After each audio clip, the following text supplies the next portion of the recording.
Hold on.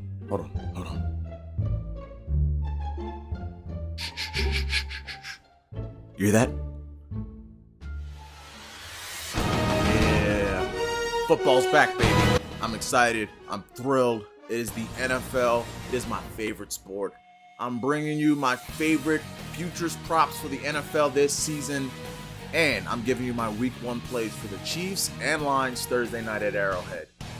Ladies and gentlemen, welcome. I'm Stephen Florval. Just call me Flo because we're friends.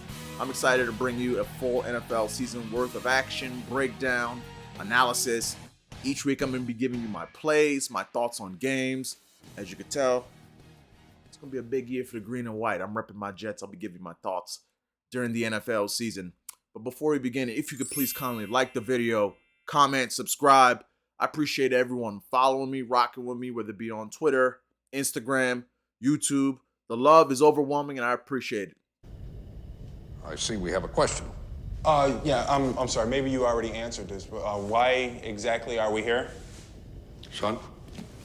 Second Lieutenant Jake Jensen, West Point, graduate with honors. We're here because you're looking for the best of the best of the best, sir.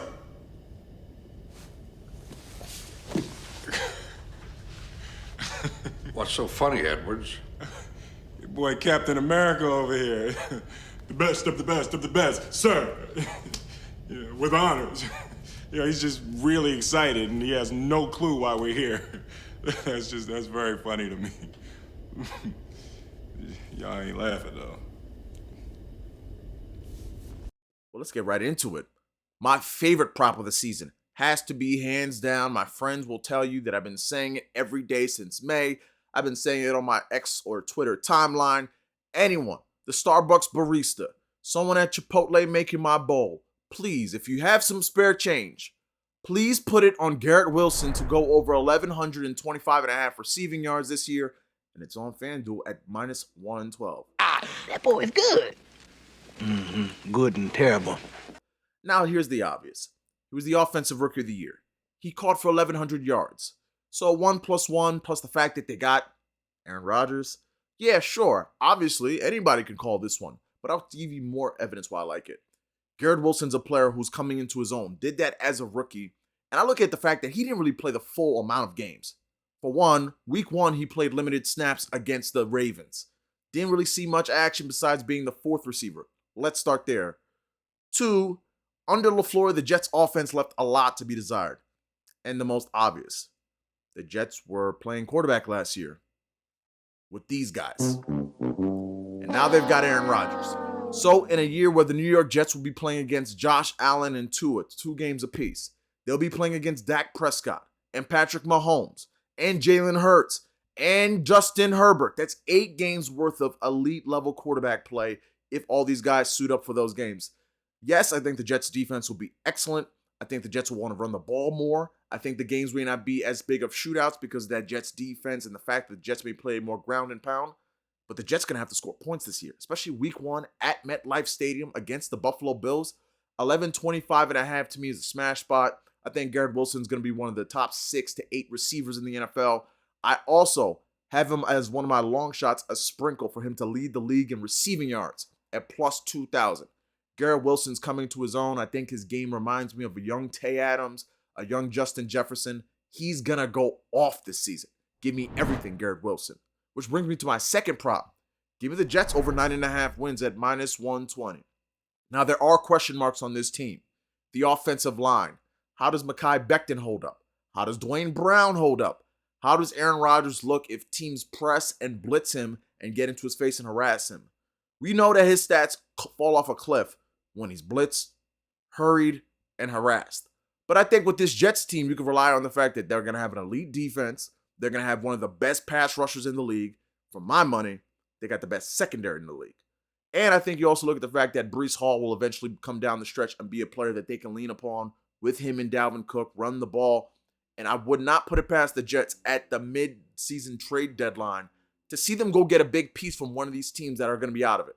I mean, Aaron Rodgers left $30+ million on the table. So here's some names that jump to mind.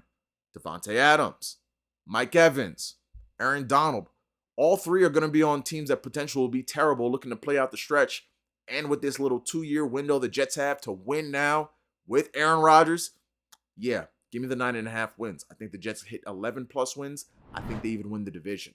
We go next door to the New York Giants for my third favorite futures prop of this upcoming NFL season.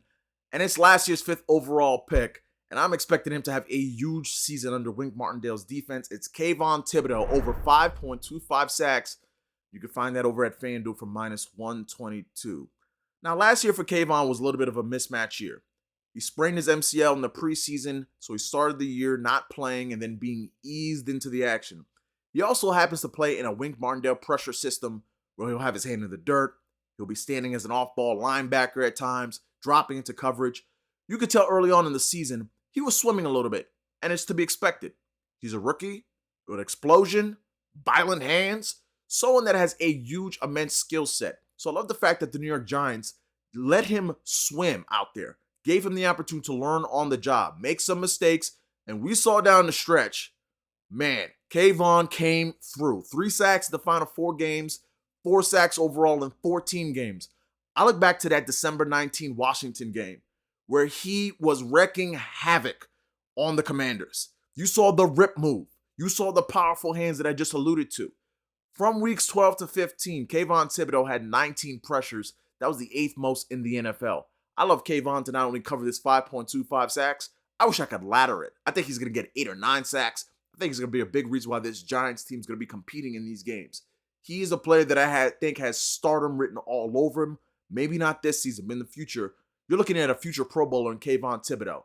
And just out of pure necessity, if he doesn't get over 5.25 sacks and he's healthy, man, this guy might be called a bust. But I don't think so. Kayvon's going off this year. Let's stay in the NFC East. My 4th prop of the season. Smash spot for a guy who's been dynamic, who's electric, who's going to be on one of the best offenses in the NFL. It's Tony Pollard, over 1,000 rush yards. Tony Pollard should be picked on all your fantasy teams. He should be selected in every which way possible because he's going to be one of the 3 best backs in the NFL this year in fantasy points wise. And I like him to go over 1,000 yards. Simple. Ezekiel Elliott's not there. The Cowboys, featuring last year, after week 3, he went off.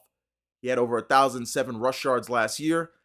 And you look at the fact that this backfield for Dallas, who's back there challenging for carries? Is it Rico Dowdle? Is it Malik Davis? Is it Deuce Vaughn? Nope. It's none of those guys. Only concern for Tony Pollard is the fact that he broke his fibula in that divisional round game, but all the early reports say that he's all healed up, back to full strength. I mean, you want to talk about targeting rush yards? Last year, we were on Saquon Barkley. And now we moved to Tony Pollard because he's a guy who hits home runs. So you don't need him to get 260 carries, 280 carries. The guy will hit home runs. He'll be on one of the best offenses in the league. He'll be in prime time, and you're going to enjoy it. Watch him week in and week out. That's what I love about all these bets so far. You're taking guys who are going to be on teams that you want to watch play football. So, give me Tony Pollard, over 1,000 rush yards. Bet number 5, and it goes out to the Steel City because that's what we need. 5 touchdowns, and it's from the second-year dynamic receiver out of Georgia, George Pickens, in the Steel City, looking to match up with Kenny Pickett and have a dynamic duo. Just 1 year ago, 800 yards, 4 tutties in 12 games.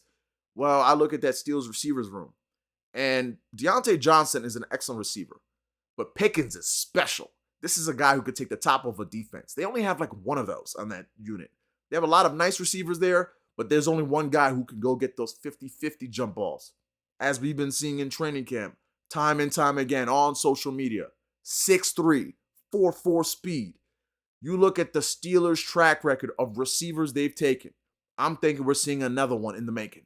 It's the Antonio Brown, Mike Wallace, Deontay Johnson, Santonio Holmes story. We've read this book before. Steelers receiver selected turns into a perennial star in the NFL. Give me George Pickens for 5 touchdowns. He's just got to stay on the field because he's someone where he doesn't even need the separation. Throw him the jump ball. He'll be out there with Kenny Pickett, and I think this is going to be a very good Steelers team. I mean, I'm not quite sure who's going to win that AFC North. Everyone thinks it's the Bengals. I can see the Steelers win the division. I can see the Ravens win the division. I think the Browns also are a sneaky team. If they can get prime Deshaun Watson back, they could win the division with the best back in the league, one of the best defensive fronts in the league. and if they have a rejuvenated Deshaun Watson. We'll see, though. But back to George Pickens. Think he goes over this number of 4.5 touchdowns. Really think this is mispriced because they don't realize that by the end of the season, he may be the leading receiver on this Steelers team as their number one. It's not crazy. The dude's talent is through the roof. Give me George Pickens on that one. And I'll take us to our last and final prop. And I'm going to go off to the Houston Texans, and I'm going to target their third overall selection, their defensive end, Will Anderson Jr., expected to fill a big role in that DeMeco Ryans defense as a pass rush extraordinaire for the Texans to really bring pressure on what is it on a team that has a lot of young players and is looking to kind of rebuild moving forward. Now, for one, I think Will Anderson, before I go off on this rant, is a very good player, an excellent prospect, but I'm taking his under 8.25 sacks on DraftKings at minus 130, and here's why. He's more of a balanced defensive end to me. I don't look at him as one of these elite pass rushers that comes into the NFL along the lines of a Myles Garrett, of a Mario Williams, maybe a year ago, even an Aiden Hutchinson, a couple years back before that, Nick Bosa. He's a guy where I look at the game tape. Last year, Alabama versus Tennessee. Right tackle Darnell Wright, who's a first-round pick. I look at the fact that how he handled him. He stonewalled him the entire day. I just don't think that Will Anderson right now is a player who has the proper leverage, hand usage, pad height level. He's a guy that I think will be a good player, but he's going to have to adjust. Because if you just look at defensive ends in the NFL and think of all your favorite ones, Hassan Reddick maybe, Von Miller, look at how they started. In the last 17 years, that's since 2006, only 2 defensive ends selected in the top 5 have recorded over 8.25 sacks. You're looking at Aiden Hutchinson last year and Nick Bosa. Loved the player in Will Anderson, but he reminds me of last year, a player in Trayvon Walker, where maybe he's a little bit raw around the edges. And also, let's be honest, it's football. Injuries happen.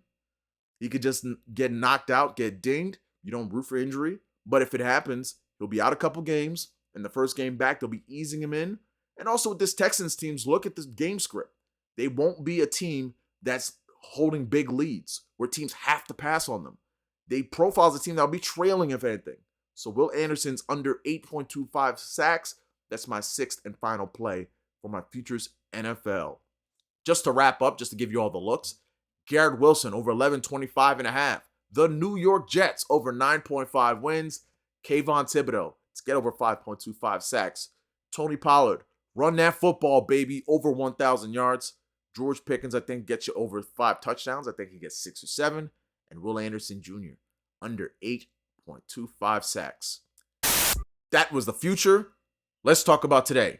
Week 1 kicks off Thursday, and it's going to be a great game. High scoring, 2 prolific offenses. I don't think a lot of defense is going to be played.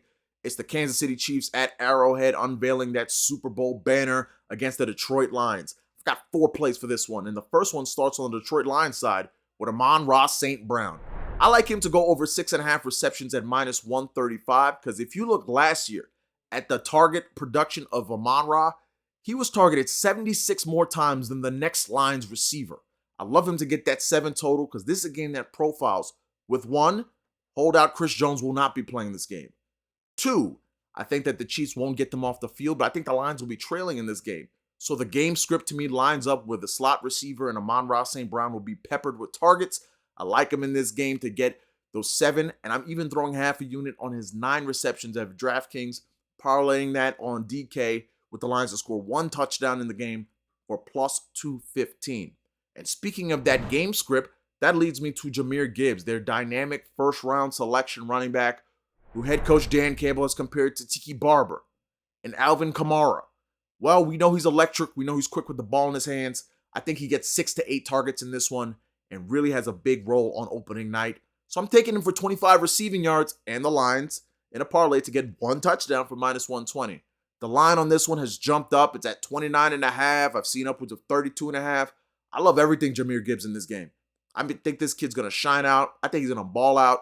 And you have the opportunity for maybe some garbage time yards too. So, yeah, give me Gibbs. Give me the Chiefs to score over 30.5 points. That's minus 112. Mahomes is not only the best quarterback in the NFL, he's also the best opening day quarterback in the NFL. Over the course of the last 5 years, he has dominated. Going over this total, the Chiefs have exceeded their opening day total In all 5 games, they're 4-1 against the spread. I think Mahomes gets it done again. The weapons are a little bit scary. Kadarius Toney will play, but a little dinged. Sky Moore, Justin Ross. Not sure outside of Travis Kelce the weapons, but I'm trusting Mahomes, trusting Andy Reid. I'm trusting the institution of the Chiefs to get it done in this one against Aaron Glenn's Lions defense that looks really leaky and is not going to be that great. So I like the Chiefs to score over 30.5 points. I like Mahomes to have a big day. I also like to find Travis Kelce in the end zone one time. Final play for this game will be a defensive prop. I wanted to target someone on that Lions defense because I think the Chiefs will be spreading it open and targeting Travis Kelce aplenty. I think you're going to see maybe 11, 12 targets to Kelce. So when Kelce gets targeted, last year we benefited off the fact that we targeted the strong safety. I'm going with Kerby Joseph, the strong second-year man for the Detroit Lions, to get over 4.5 tackles plus assists at plus 110, a line where he was crushing towards the end of last season. I think you're going to see him in the action. It was between him and Chauncey Gardner-Johnson. I think you're going to see more Gardner-Johnson in the slot, playing against the slot receiver. So if I'm off, it's going to be one of those two. I think it's Joseph or Gardner-Johnson. Give me Joseph to get in on the action and also put his nose in there on the run game because you're going to see a lot of Isaiah Pacheco. So just to recap, we've got 4 plays from this game. Amon-Ra, St. Brown, Jahmyr Gibbs, the Chiefs team total, and Kerby Joseph. I'll give you my 2 long shots. We'll go back for the long shot for the season and one for week 1. Let's talk about the season. All the looks we talked about, they're right there. Garrett Wilson, Kayvon Thibodeaux. I like that 6.25 number, even though it's a full sack more than what we took it for as a straight. Pickens 5 touchdown. Pollard for the yards. Will Anderson to go under that sack total. And I'm tossing in Darren Waller for his 16.5 receptions. The only thing about this guy will hold him back are his injury concerns, but I think that this is going to be a blow-up year for him. Similar to when the Jets first got Brandon Marshall. The talent jumps off the page. He's been remarkable in camp. All the reports talking about him and Daniel Jones hitting it off. It was between the receptions and the touchdowns. I like both. I flipped the coin. I landed on the receptions. Give me Darren Waller on our long shot for the season. We hit this one. We're going to be celebrating. And our long shot for week 1 will be all the looks we talked about in this game. It will be Amon-Ra St. Brown. I know a lot of these lines have bumped up, but I still would take it. It's Amon-Ra St. Brown on the receptions. It's Jahmyr Gibbs on the yards. It's Patrick Mahomes on the pass yards. It's Travis Kelce to find the end zone. It's our guy Kerby Joseph to get 4.5 tackles plus assists. Well, that will do it for us here. Thank you for tuning in. Thank you for following the video. If you would so kindly, please leave a like, comment, share with your friends. Expect plenty of content coming in this NFL season. Excited to get this thing rolling. And more importantly, I'm excited to put on a show for y'all because I'm here to show y'all. WNBA, I love the WNBA. We have been having a great season. NFL is where I'm going to make my bread and butter. I'm going to let my actions do the talking. But for now, everyone, positive vibes. Take it easy.